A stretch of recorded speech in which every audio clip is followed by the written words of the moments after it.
Hello everyone, my name is Nico. I'm an assistant professor at UNC Chapel Hill. And in this lecture, my goal is to bring you from the very fundamental principles of wave propagation all the way to an active research area called computer-generated holography. We have reduced the amount of equations down to the very minimum, but we hope to convince you that great technology can be created when optical engineering meets computer sciences. We will present a series of tools to simulate the propagation of optical waves in free space and in basic optical systems.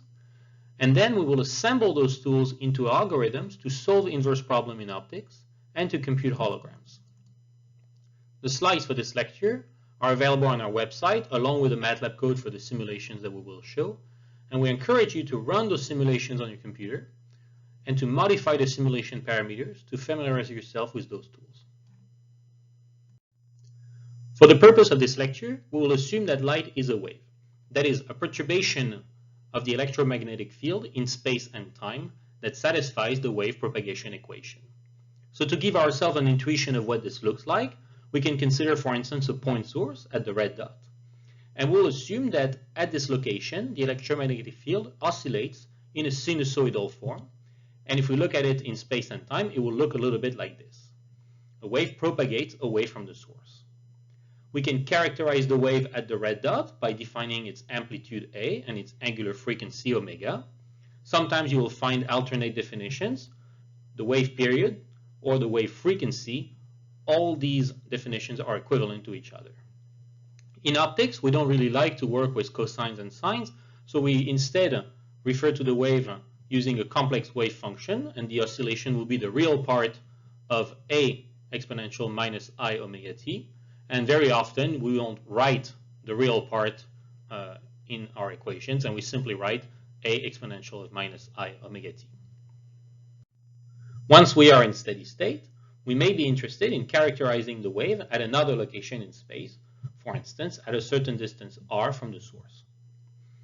As you can see, it takes a certain time for the wave to travel all the way from the source to the secondary location, but we can quantify this delay in the form of a phase delay, e to the I k r, where r is the distance that is needed to travel, and k is the wave number or the spatial angular frequency of the wave, which is related to its wavelength.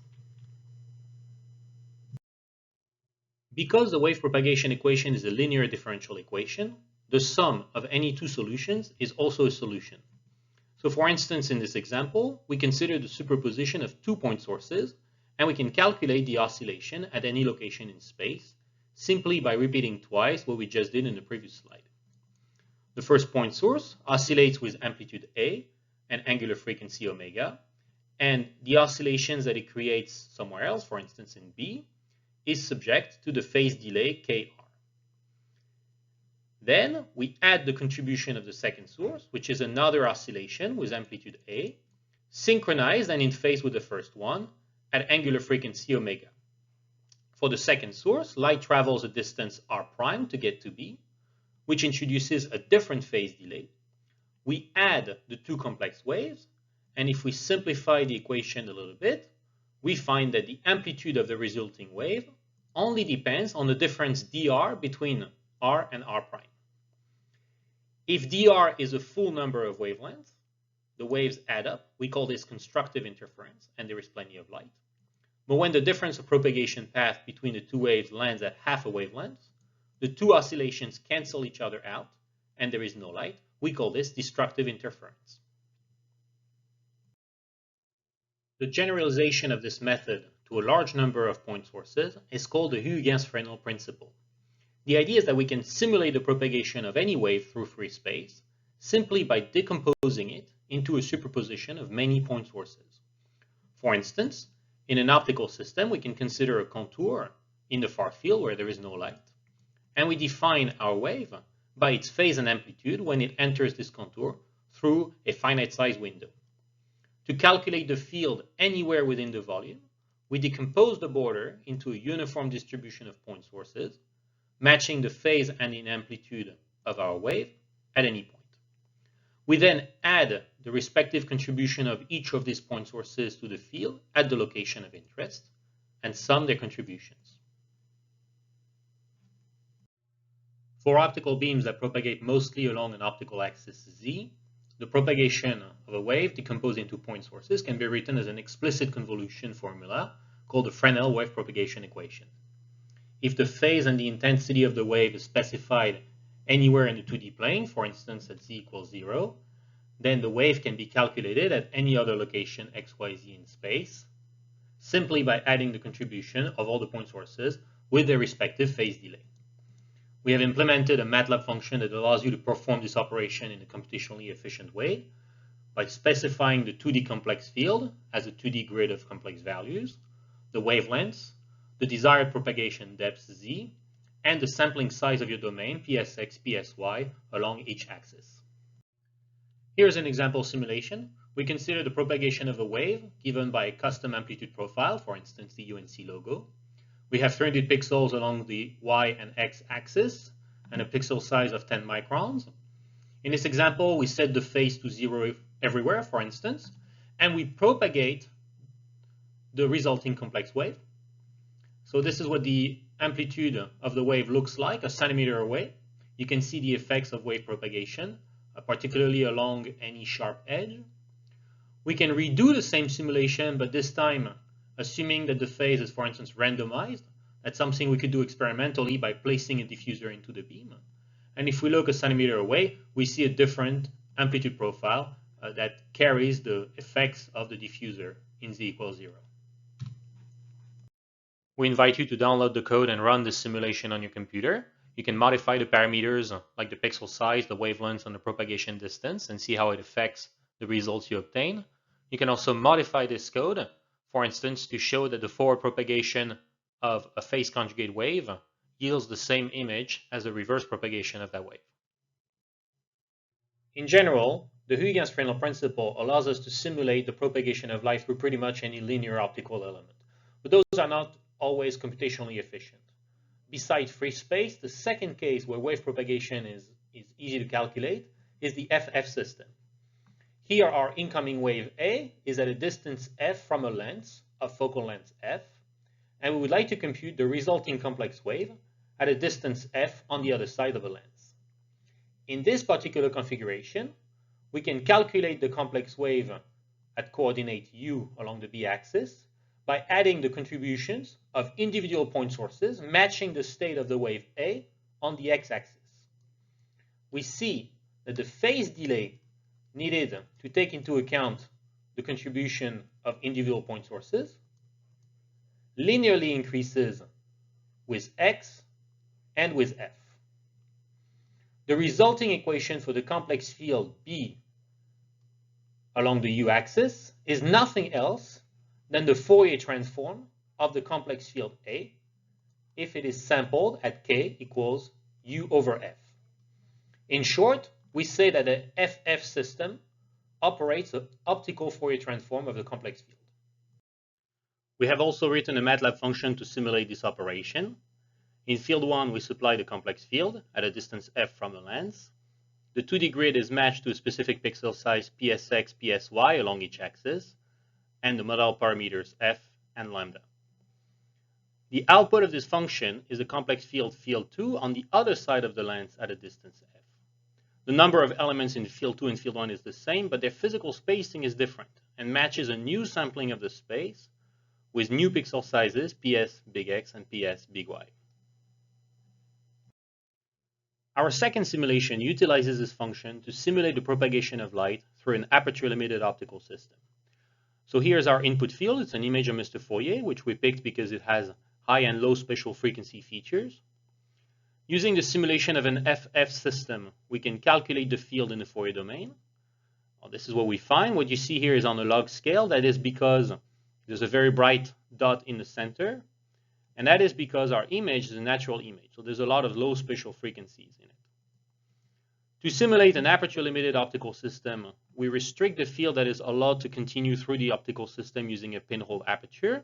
So in the simulation, we set to 0 all the values of the complex field that are covered by the aperture, and then we continue by simulating the propagation through another FF system.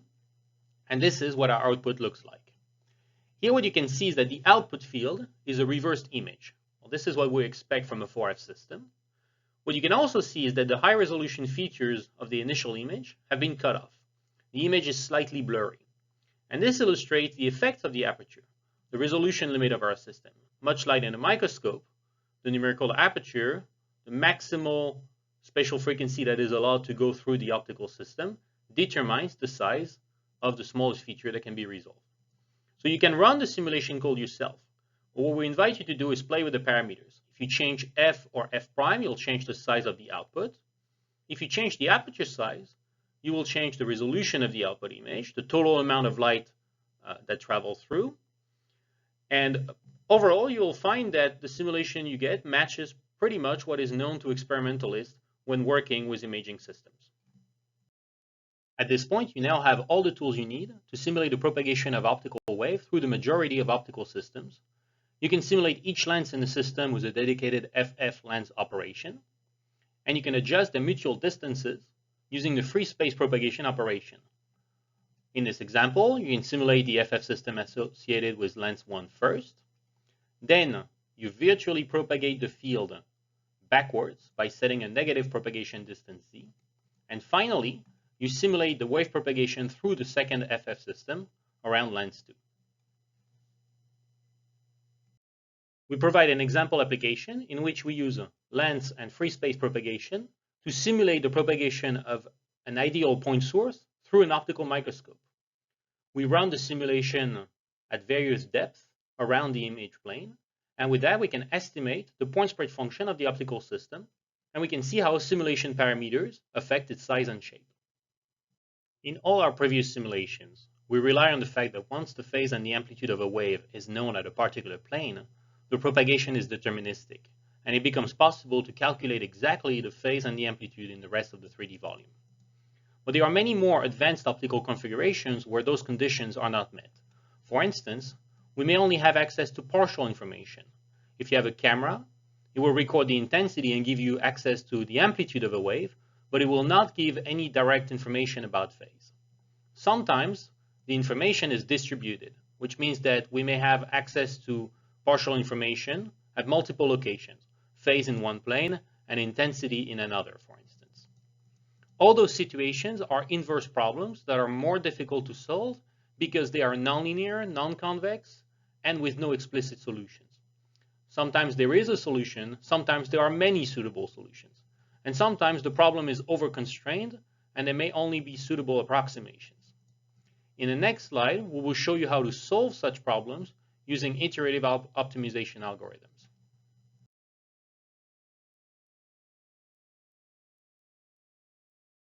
Let's start with an example. We consider an expanded laser beam. If the beam is clean, we know very well what the amplitude and phase of that beam looks like. Along the beam, we place a transparent object. For instance, it's a prepared microscope slide with a few layers of biomaterial on it, cheek cells, for instance. Since this is a transparent object, the amplitude is not really affected. But because the refractive index of our object and the thickness is varying in space, the phase is now perturbed. The object is perturbing the phase of our laser beam quite significantly, and we would like to calculate it. So at this plane, we now have partial information. We know the amplitude of the laser beam, but we no longer know what the phase is, and we'd like to calculate it by doing a measurement. If we were to put a camera right there at this plane, things would not really improve for us because, just as we said before, cameras do not collect phase information, just amplitude. So what we are going to do is let the wave propagate a bit, either through free space or through an optical system. We can do either because we have the tools to do that. And somewhere else along the optical path, we will place a camera and record the intensity and get the amplitude. So in that second plane, we also have partial information. We have the amplitude of the beam, but not the phase. And we have a convenient optical system and the tools to simulate how a wave propagates back and forth through them. To solve these types of incomplete problems, we use the Gerchberg-Saxton algorithm. We begin in the plane of the object. Here we know the amplitude, it is provided by the laser, but we do not know the phase. So in the initialization step, we're just going to fill in the gaps by assigning a random phase to our field. We know this is not the solution we want, but doing so allows us to use the propagation tools that we have. and we're going to find a way to make things better. So we begin our algorithm with the first guess of the complex field, and we use the tools we have to simulate the propagation from the plane of the object to the plane where the camera is in B. We calculate the phase and amplitude of this propagated field, and the amplitude we get may not match the data that we recorded in this plane with the camera. So to fix it the best we can, we keep the phase, but we update the amplitude of our complex field with the experimental data using, for instance, the square root of the intensity measured by the camera. We take this new and improved complex field and we simulate with the same tools the reverse propagation through the optical system, but backwards, which brings us back to the original object plane in A.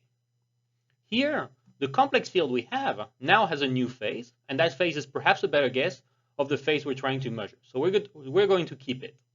However, because we have been changing things in the steps before, the amplitude of our field now is no longer going to match the amplitude of the laser beam. So here, we're going to do the same type of update and enforce that the amplitude of our field should match the amplitude of the laser beam. And we're now back to square one, but with a better guess of the complex field. The principle of the Gerchberg-Saxton algorithm is that by repeating this operation many times, hopefully the algorithm converges and the amplitude updates stop being dramatic changes. If we stop the algorithm in A, then after n loops, we get an estimated value of the phase and our problem is solved. It is important to mention that the Gerchberg-Saxton algorithm is known to converge, but there is no proof that it always does. Also, the solutions are known to be suboptimal. There are more advanced optimization algorithms that can do better. That being said, the algorithm is nonetheless popular because it is intuitive, it is easy to implement, and it is tied to a simulation model, so it can be easily tailored to custom optical systems. Computer-generated holography is a type of problem that is easy to solve using Gerchberg-Saxton algorithms. The optical configuration is simple. A coherent light source illuminates a spatial light modulator. Each pixel of the SLM is a liquid crystal on which the computer can apply a custom voltage, which introduces a local phase shift. By specifying the voltage pixel by pixel, an SLM can therefore create a 2D phase modulation on demand. The modulated wave, either transmitted or reflected from the SLM, and propagates in an optical system. Typically, this is a Fourier lens in an FF system, as we've seen before. Light propagates towards the image plane, and the phase fluctuation induced by the SLM lead to a special reconfiguration of the intensity function. The goal of a CGH algorithm is, knowing what intensity we want in the image plane, to calculate what is the best phase modulation we need to apply in the SLM phase to obtain this illumination pattern. So we have implemented the Gerchberg-Saxton algorithm for computer-generated holography, and at each step of the iteration process, we can simulate the propagation of light through the optical system and compare the rendering of the hologram to the distribution that we're trying to create. We compare those two elements using the accuracy, which is a measure of mismatch, and we can plot the accuracy as a function of the number of iteration or the computation time. And what you can see on this diagram here is that the more we wait, the better the rendering gets up until a moment where the algorithm stabilizes to a certain level of accuracy. More advanced algorithms, like for instance direct optimization, are able to use advanced optimization techniques, so for instance gradient descent, in order to identify holograms that are actually better than what Gerchberg-Saxton can create. Those algorithms are known to take a lot more time to compute holograms because they are very greedy in terms of computation. But as you can see on this diagram, they eventually find holograms that have an even better accuracy beyond the point where Gerchberg-Saxton algorithms stabilize. So now we understand what are the great challenges of computer-generated holography. From this diagram, you can see that we want not only algorithms that improve the accuracy of the holograms, but also algorithms that operate faster. And the applications that require speed are growing. For instance, in optogenetics, we need setups that are capable of placing light in the brain exactly at the right time in response to a stimulus. Or in consumer applications, your virtual reality headset needs to adjust in real time to head motion, for instance. Generating holograms fast and with high accuracy is an active research direction in my lab.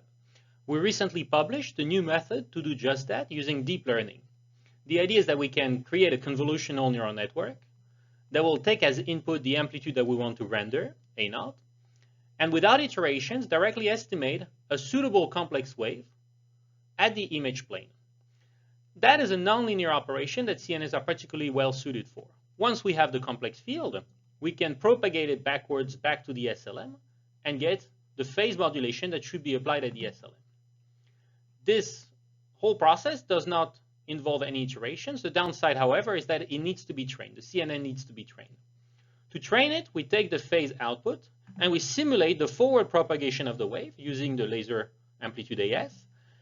And using a loss function, we can now compare the reconstructed amplitude, AR, to the target amplitude, A0, and use the mismatch measurement to update the coefficients of the CNN and improve its ability to compute suitable complex fields.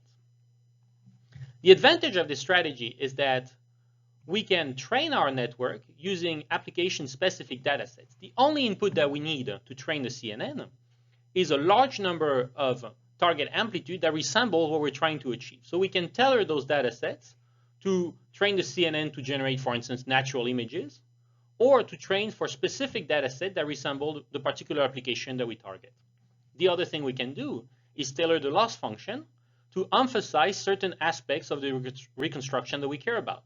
For instance, we may care about efficiency, maximizing the amount of light that is being diverted into the diffracted orders. Or we can maximize for mismatch and penalize any speckle in the rendered images.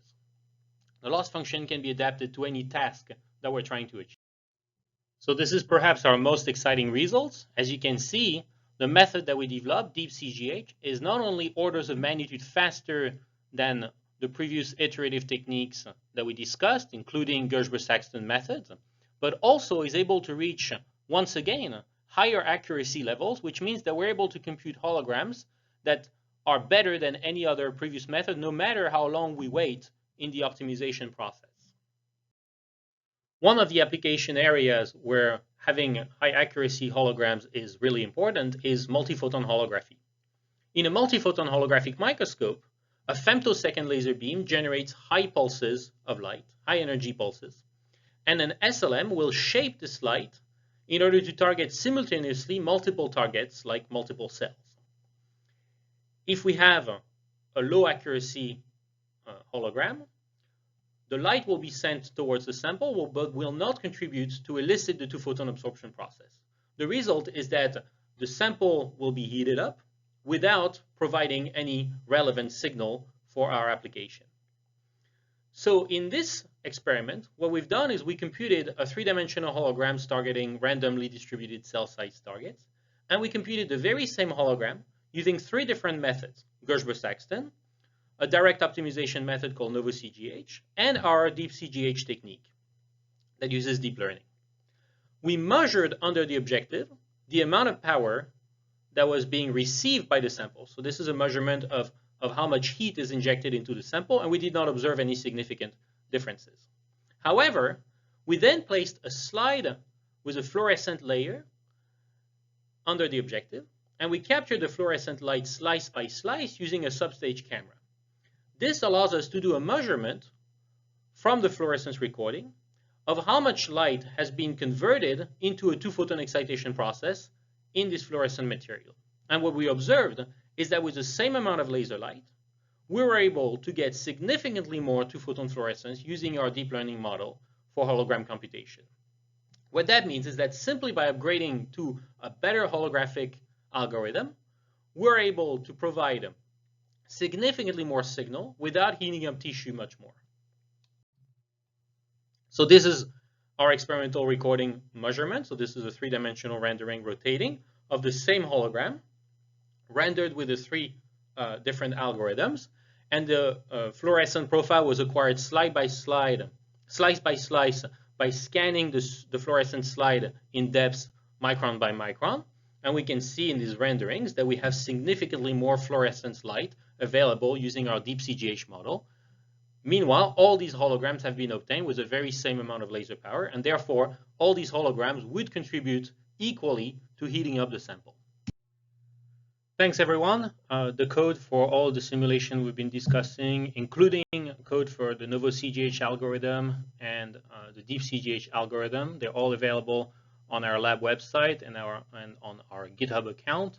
This is the team that has been working in making some of those algorithms possible. And with that, all the contact information is available on my website, and I always happily take questions. Thank you very much.